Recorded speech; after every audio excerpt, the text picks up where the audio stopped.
Hello friends, നൗറാസ് food കോർട്ടിൻ്റെ പുതിയൊരു വീഡിയോയിലേക്ക് എല്ലാവർക്കും സ്വാഗതം.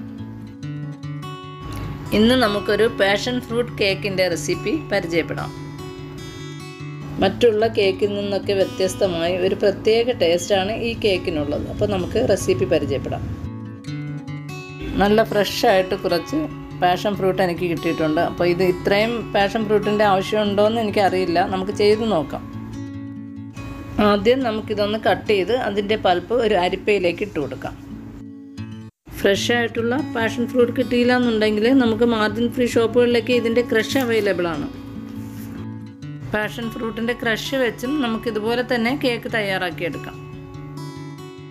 ഇനി ഒരു സ്പൂൺ വെച്ച് നന്നായിട്ടൊന്ന് ഉടച്ച് ഇതിൻ്റെ ജ്യൂസ് നമുക്കൊരു പാത്രത്തിൽ കളക്ട് ചെയ്യാം. എനിക്കിപ്പോൾ ഈ ഒരളവിൽ ജ്യൂസ് കിട്ടിയിട്ടുണ്ട്. ഇനി നമുക്കിതിലേക്ക് ഒരു 2-3 സ്പൂൺ കുരുവും കൂടി വന്നിട്ട് ഇളക്കിയെടുക്കാം. ഒരുപാടങ്ങ് കൂടി പോകരുത്, ഒരു ഭംഗിക്ക് വേണ്ടിയും. പിന്നെ ഇടയ്ക്ക് നമ്മൾ കടിക്കുമ്പോൾ നല്ലൊരു ടേസ്റ്റാണ് ഈ കുരു ഇതിലേക്ക് ഇട്ട് കഴിഞ്ഞാൽ. അടുത്തതായി പാഷൻ ഫ്രൂട്ടിൻ്റെ സിറപ്പ് തയ്യാറാക്കിയെടുക്കണം. അതിനായി ഒരു പാനിലേക്ക് 1/2 കപ്പ് പഞ്ചസാരയും 1/4 കപ്പ് വെള്ളവും കൂടി ഒഴിച്ചു കൊടുത്തിട്ടുണ്ട്. ഇനി ഇത് നന്നായിട്ടൊന്ന് മെൽറ്റായി കിട്ടണം. അതുവരെ നമുക്ക് വെയിറ്റ് ചെയ്യാം. ഷുഗർ നന്നായി മെൽറ്റ് ആയിട്ടുണ്ട്. ഇനി നമുക്കിതിലേക്ക് ജ്യൂസ് ആഡ് ചെയ്ത് കൊടുക്കാം. ജ്യൂസ് ആഡ് ചെയ്തതിന് ശേഷം നല്ലതുപോലെ ഇളക്കി കൊടുക്കുക. കുറുകി വരാൻ വേണ്ടിയൊന്നും നിൽക്കണ്ട. കുറച്ച് നേരം നന്നായിട്ട് ഇളക്കി കൊടുത്താൽ മതിയാകും.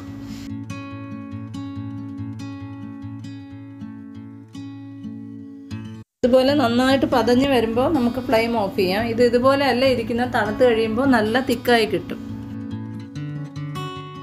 ഇനി നമുക്ക് കേക്കിനുള്ള ഡ്രൈ ഇൻഗ്രീഡിയൻസ് അരിച്ചെടുക്കാം. അതിനായിട്ട് ഒരു അരിപ്പയിലേക്ക് 1 കപ്പ് മൈദ ഇട്ട് കൊടുക്കാം. 1 ടീസ്പൂൺ ബേക്കിംഗ് പൗഡറും 1 പിഞ്ച് ഉപ്പും കൂടി നമുക്ക് ആഡ് ചെയ്യാം. ഇനി നമുക്ക് കട്ടയില്ലാതെ നന്നായിട്ട് അരിച്ചെടുക്കാം.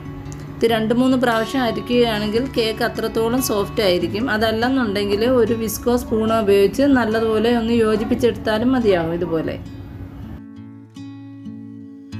അടുത്തതായി കേക്കിനുള്ള മുട്ട ബീറ്റ് ചെയ്തെടുക്കാം. അതിനായിട്ട് 4 മുട്ടയുടെ വൈറ്റും യോക്കും സെപ്പറേറ്റ് ചെയ്തെടുത്തിട്ടുണ്ട്.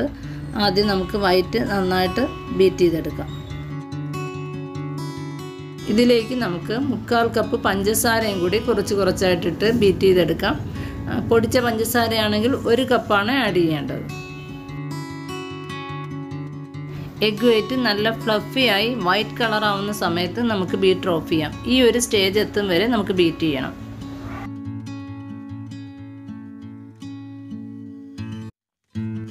മുട്ടയുടെ മഞ്ഞ ബീറ്റ് ചെയ്തെടുക്കാം. ഇതിലേക്ക് 1 ടീസ്പൂൺ വാനില എസൻസും കൂടി ആഡ് ചെയ്തതിന് ശേഷം ബീറ്റ് ചെയ്യാം.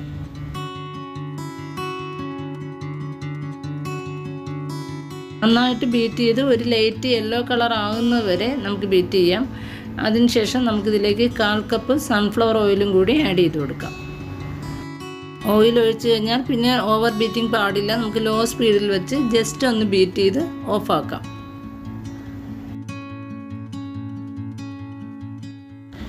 ഇനി നമുക്കിതിലേക്ക് ഒരു 2 ടേബിൾ സ്പൂൺ പാഷൻ ഫ്രൂട്ട് സിറപ്പും കൂടി മിക്സ് ചെയ്തെടുക്കാം. ഇപ്പം നമ്മുടെ പാഷൻ ഫ്രൂട്ട് സിറപ്പ് നല്ല തിക്കായിട്ട് കിട്ടിയിട്ടുണ്ട്. സിറപ്പ് നന്നായിട്ട് മിക്സ് ചെയ്തതിന് ശേഷം നമുക്കിതിലേക്ക് ബീറ്റ് ചെയ്ത് വെച്ചിരിക്കുന്ന എഗ് വൈറ്റ് കുറച്ചായിട്ട് ആഡ് ചെയ്യാം. എഗ് വൈറ്റ് ആഡ് ചെയ്യുന്ന സമയത്ത് വളരെ സ്പീഡ് കുറച്ച് വളരെ സ്ലോ ആയിട്ട് വേണം നമ്മളിത് ചെയ്തെടുക്കാൻ. അല്ലെങ്കിൽ നമ്മുടെ കേക്ക് നല്ല സോഫ്റ്റായിട്ട് കിട്ടില്ല. എഗ് വൈറ്റ് കംപ്ലീറ്റ് ആയിട്ട് മിക്സ് ചെയ്തതിന് ശേഷം നമുക്കിതിലേക്ക് ഫ്ലോർ ആഡ് ചെയ്ത് കൊടുക്കാം. ഫ്ലോർ ആഡ് ചെയ്യുന്ന സമയത്ത് എല്ലാം കൂടി ഒന്നിച്ചിട്ട് കൊടുക്കാതെ 2-3 പ്രാവശ്യമായിട്ട് കട്ട് ആൻഡ് ഫോൾഡ് മെത്തേഡ് ഉപയോഗിച്ച് നമുക്ക് ഫോൾഡ് ചെയ്തെടുക്കാം. ഫ്ലോറെല്ലാം ഞാൻ മിക്സ് ചെയ്തെടുത്തിട്ടുണ്ട്. ഇതിലിപ്പോൾ ഞാൻ പാലൊന്നും ചേർത്തിട്ടില്ല. ഇനി നമുക്കിത് ഗ്രീസ് ചെയ്ത ഒരു മോൾഡിലേക്ക് മാറ്റാം.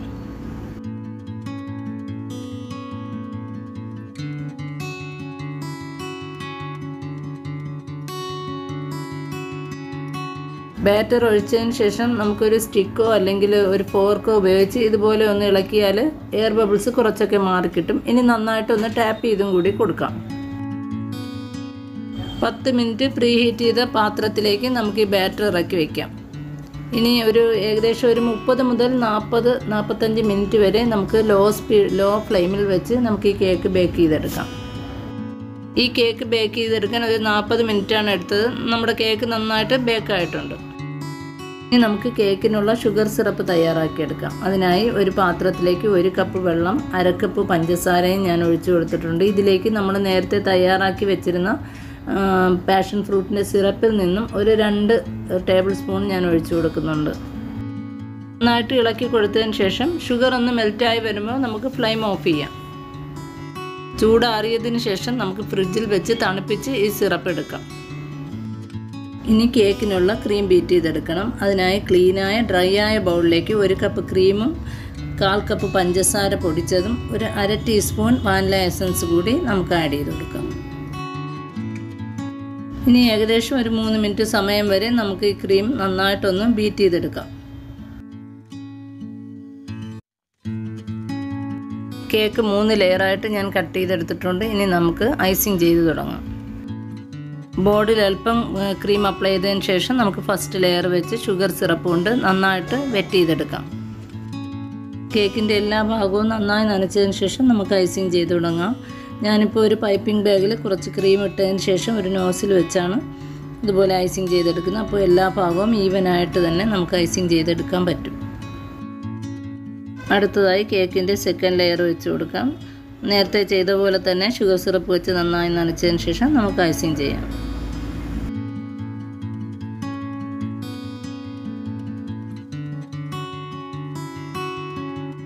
ഇനി മൂന്നാമത്തെ ലെയർ വെച്ച് കൊടുക്കാം. നേരത്തെ ചെയ്തതുപോലെ തന്നെ ഷുഗർ സിറപ്പ് വെച്ച് നനച്ചതിന് ശേഷം നമുക്ക് ഐസിങ് ചെയ്തെടുക്കാം. ഇതുപോലെ തന്നെ നമുക്ക് കേക്കിൻ്റെ ചുറ്റാകെ ക്രീം വെച്ച് ഐസിങ് കംപ്ലീറ്റ് ചെയ്തെടുക്കാം.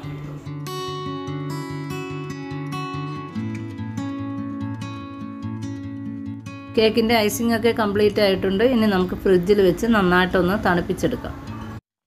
അടുത്തതായി കേക്കിനുള്ള ജെല്ല് തയ്യാറാക്കിയെടുക്കാം. അതിനായിട്ട് 1/2 കപ്പ് വെള്ളത്തിലേക്ക് 2 ടീസ്പൂൺ കോൺഫ്ലോർ ഇട്ട് നന്നായിട്ട് മിക്സ് ചെയ്തെടുക്കാം. ഒരു പാൻ എടുത്തിട്ട് അതിലേക്ക് 3 ടേബിൾ സ്പൂൺ പഞ്ചസാര ഇട്ട് കൊടുക്കാം. അതിലേക്ക് നമ്മൾ കലക്കി വെച്ചിരിക്കുന്ന കോൺഫ്ലോറിൻ്റെ മിക്സ് ഒഴിച്ചു കൊടുക്കാം. അതിനുശേഷം നമ്മൾ നേരത്തെ തയ്യാറാക്കി വെച്ചിരുന്ന പാഷൻ ഫ്രൂട്ടിൻ്റെ സിറപ്പ് 2 ടേബിൾ സ്പൂൺ കൂടി നമുക്ക് ആഡ് ചെയ്ത് കൊടുക്കാം.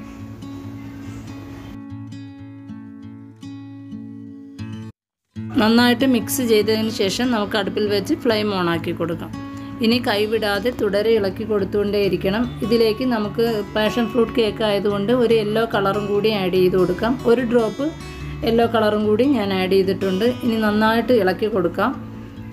കുറുകി വരുമ്പോൾ നമുക്ക് ഫ്ലെയിം ഓഫ് ചെയ്യാം. ചൂടാറിയതിന് ശേഷം നമുക്ക് ഫ്രിഡ്ജിൽ വെച്ച് നന്നായിട്ട് തണുപ്പിച്ചെടുക്കാം. അതിനുശേഷം നമുക്ക് കേക്കിൻ്റെ മുകളിലേക്ക് ഇതുപോലെ ഒഴിച്ചു കൊടുക്കാം.